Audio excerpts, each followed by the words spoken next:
आपका यूनिक प्रज्ञान यूट्यूब परिवार में मैं प्रज्ञान सर हार्दिक स्वागत करता हूं, वंदन करता हूं, अभिनंदन करता हूं। प्यारे साथियों, सुबह के 5 बज चुके हैं। जिस प्रश्नोत्तरी 50 का आप बेसब्री से करते हैं इंतजार, आपकी चैती प्रश्नोत्तरी 50 लेकर के आपके बीच उपस्थित हूँ। और जैसा कि आप जानते हैं, प्रश्नोत्तरी 50 का मुख्य उद्देश्य आपके अध्ययन का आपको रिविजन कराना। वन लाइनर शैली में 50 महत्वपूर्ण प्रश्नों को प्रतिदिन सुबह सुबह आप करते हैं राइट। इस रिवीजन श्रृंखला से जुड़ने के लिए फटाफट वीडियो को लाइक और शेयर, चैनल पर पहली बार चैनल को सब्सक्राइब करके बगल में बने हुए बेल आइकन से प्रेस करना बिल्कुल न भूलें। साथियों, पाठचर्या प्रारंभ करें उससे पूर्व देखते हैं प्यारा सकारात्मक विचार। पानी में गिरने से किसी की मौत नहीं होती, मृत्यु तभी होती है जब तैरना नहीं आता दोस्त। परिस्थितियां कभी समस्या नहीं बनती हैं, समस्याएं तभी बनती हैं जब उससे निपटना नहीं आता। इसी सकारात्मक विचार के साथ देखते हैं आज की प्रश्नोत्तरी पत्रिका का। संतप्त किसकी आत्मकथा है? संतप्त आत्मकथा सूरजपाल सिंह चौहान की है, 2006 ईस्वी का। दूसरा प्रश्न है कि मध्यकालीन बोध का स्वरूप के लेखक कौन है? मध्यकालीन बोध का स्वरूप हजारी प्रसाद द्विवेदी जी की रचना है। प्रश्न संख्या 3 है कि दिव्या उपन्यास के लेखक कौन है? दिव्या उपन्यास यशपाल द्वारा लिखा गया 1945 ईस्वी का प्रकाशित उपन्यास। प्रश्न संख्या 4 है कि अंजो दीदी किस विधा की रचना है? अंजो दीदी नाटक विधा की रचना है, उपेंद्र नाथ के द्वारा लिखा गया नाटक। प्रश्न संख्या 5 है कि फूलों वाले कैक्टस के रचनाकार कौन? फूलों वाले कैक्टस रचना रविन्द्रनाथ टैगोर की। प्रश्न संख्या 6, पुनर्जागरण का भारतीय साहित्य में पहला प्रतिफल माइकल मधुसूदन दत्त के बंगला काव्य मेघनाथ पर, जो कि 1861 ईस्वी का है, वो माना गया है। यह कथन किस आलोचक? राम स्वरूप चतुर्वेदी। सातवां प्रश्न है कि रसीदी टिकट किसकी आत्मकथा है? रसीदी टिकट आत्मकथा की आत्मकथा का अमृता प्रियतम है, 1976 ईस्वी का प्रकाशन। आठवां प्रश्न है कि भोला राम का जीव व्यंग के लेखक कौन है? भोला राम का जीव व्यंग रचना हरिशंकर परसवेती। नौवां प्रश्न है कि हाथ से आत्मकथा का प्रकाशन वर्ष क्या है? हाथ से आत्मकथा रमणिका ठाकुर गुप्ता की है, 2005 ईस्वी। प्रश्न संख्या 10, शुक्ल जी न तो भारत के रूढ़िवाद को स्वीकार किया, न पश्चिमी व्यक्तिवाद को। उपयुक्त कथन किस आलोचक का है? शुक्ल जी ने न तो भारत के रूढ़िवाद को स्वीकार किया, न पश्चिमी व्यक्तिवाद को। यह कथन रामविलास। 11वां प्रश्न है कि चारु चंद्रलेख उपन्यास के लेखक कौन है? चारु चंद्रलेख उपन्यास आचार्य हजारी प्रसाद जी का है और 1963 ईस्वी का है।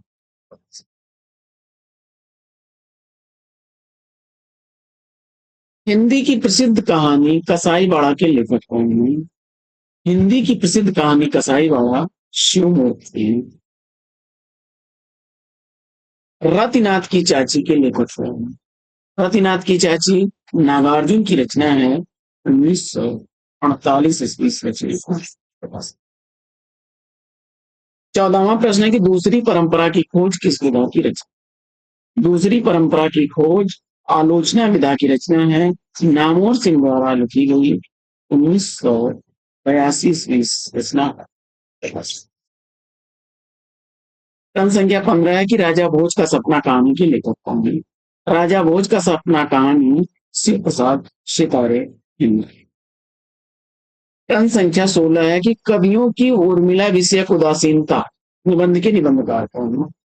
कवियों की उर्मिला विषयक उदासीनता निबंध किसके द्वारा लिखा गया है? जवाब हो जाएगा महावीर प्रसाद।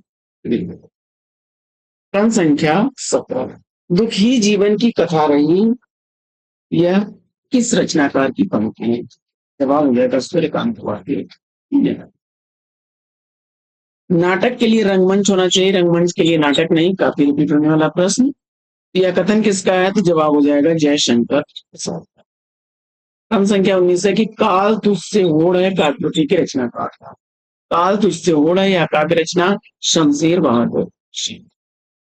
इस रचना का प्रकाशन वर्ष 1980 ईस्वी में। आगे बढ़ते हैं, देखते हैं अगला क्रम संख्या विषय कि मेरे राम का मुकुट भीग रहा है, निबंध की निबंधकार कौन? मेरे राम का मुकुट भीग रहा है या निबंध डॉक्टर विद्यानिवास मिश्र। 21वां प्रश्न है कि अभिव्यंजनावाद के जनक कौन? अभिव्यंजनावाद का जनक आपने कौन से महोदय को चुना? तो सही जवाब। क्रम संख्या 22 है कि त्रिवेणी में किन महाकवियों की समीक्षा पर? जवाब हो जाएगा जयसी, शूर और 23वां प्रश्न है कि अमोला के रचनाकार कौन है? अमोला कृति का रचनाकार वासु सिंह त्रिमुचंद।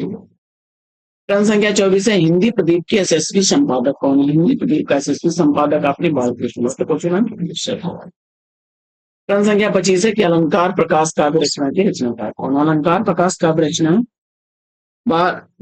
भूषण की रचना है और 1648 ईस्वी से रचना क्या गंभीर।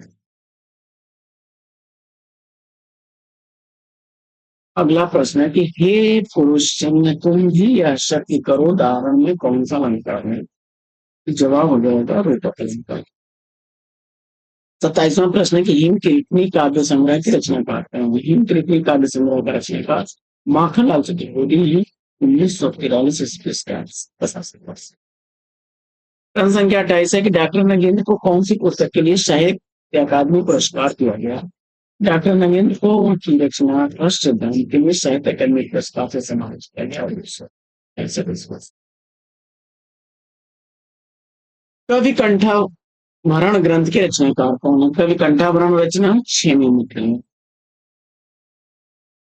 सुख दुखात्मको रस कहने वाले आचार्य कौन है? सुख दुखात्मको रस रामचंद्र रविचंद्र की रचना है।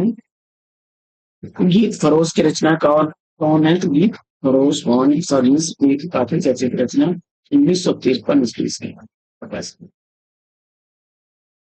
डॉक्टर नगेंद्र को कौन सी पुस्तक के लिए साहित्य अकादमी पुरस्कार दिया गया? डॉक्टर नगेंद्र को उनकी रचना सिद्धांत के लिए साहित्य अकादमी पुरस्कार से सम्मानित किया।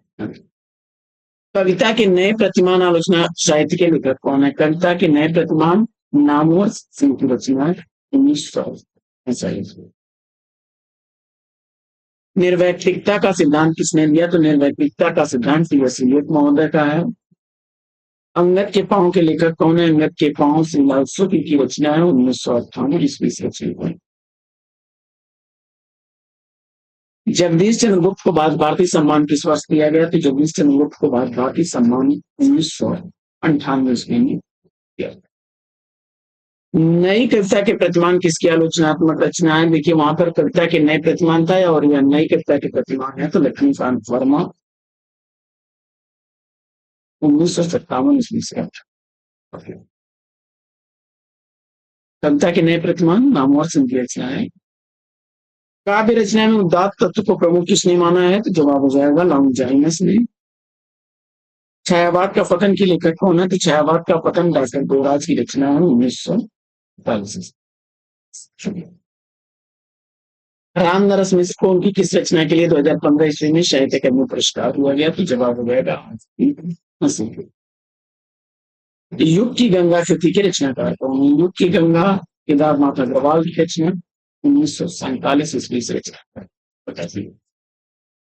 42वां प्रश्न है कि रिपब्लिक ग्रंथ के लेखक कौन है? रिपब्लिक ग्रंथ का लेखक प्लेटो माने। अगला प्रश्न है कि जो बीत गई सो बात गई पंक्ति के रचनाकार है? तो बीत गई सो बात गई हरिवंश बच्चन की रचना।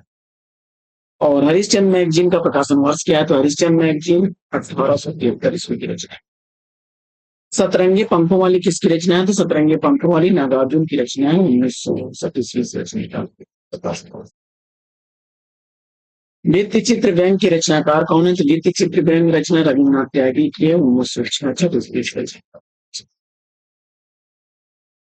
काव्य शास्त्रीय ग्रंथ काव्यमीमांसा के लेखक कौन है? काव्य शास्त्रीय ग्रंथ काव्यमीमांसा राजशेखर की रचना। बड़े भाई साहब कहानी के कहानीकार कौन है? बड़े भाई साहब कहानी मुंशी प्रेमचंद की कहानी, 1931 ईस्वी से। आगे शब्दार्थों सहितों काव्य में या परिभाषा किसकी है? शब्दार्थों सहितों काव्य में या परिभाषा आचार्य रामानुज। डेफोडिल जल रहे हैं किसकी कहानी है? तो डेफोडिल जल रहे हैं मिथिलागर की कहानी है, 1978 ईस्वी से। तो साथियों, आज की पाठचर्या आपको कैसी लगी कमेंट्स करके जरूर बताइए। आज की इस पाठचर्या में लेते हैं पर विराम। फिर मिलेंगे आपसे अगले वीडियो में एक नए प्रश्न, एक नया टॉपिक, एक नया अंदाज। तब तक के लिए लेते हैं आपसे विदा। आपका जीवन मंगलमय हो, बेस्ट आपका। जय हिंद।